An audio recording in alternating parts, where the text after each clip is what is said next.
The high-profile trial resumed today for the Calgary man accused of drugging, kidnapping and raping 7 women on a rural property east of Calgary. The trial began nearly 16 months ago, but it has faced several delays for multiple reasons. And as Terry Fikowski reports, the complications come to the dismay of his alleged victims. More than 2 years after raiding a rural acreage east of Calgary, trial resumed for serial rape suspect Richard Mantha. The 6-year-old is facing 20 charges, including kidnapping, sexual assault with a weapon, administering a noxious substance, and threats causing bodily harm. Most of his 7 alleged victims are women who worked in the sex trade. Unfortunately, one of the victims is deceased. And the other women, to be quite honest, they just want to move on with their lives. Mantha's former landlord testified Tuesday to the deplorable condition of the motorhome and property he rented, telling the court 16,000 kilograms of garbage was removed after his arrest in 2023. He's probably the worst hoarder I've seen in my life, said Paul Locke.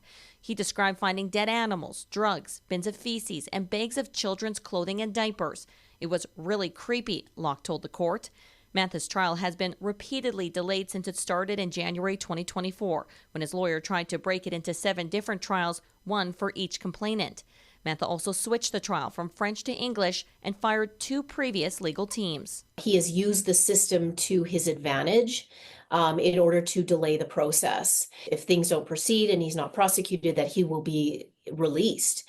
And so there is a sense of fear for these women. Mantha also had a stroke last May, but in January he was found fit to stand trial. One legal expert says concerns over court delays are not without merit. There's that old adage, justice delayed is justice denied.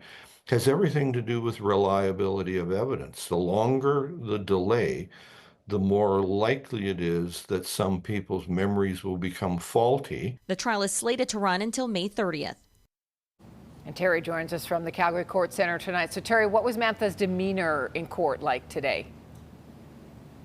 Tara, he shook his head several times while his former landlord testified to the state of the property after he was arrested in 2023. Now, despite his reduced verbal skills due to the stroke last year, he was determined fit to stand trial earlier this year following a forensic assessment. So today he did grunt, gesture, and even used an iPad to communicate with his new lawyer. Tara, the Crown is expected to continue calling witnesses tomorrow. Okay, Terry Fikowski reporting. Terry, thank you.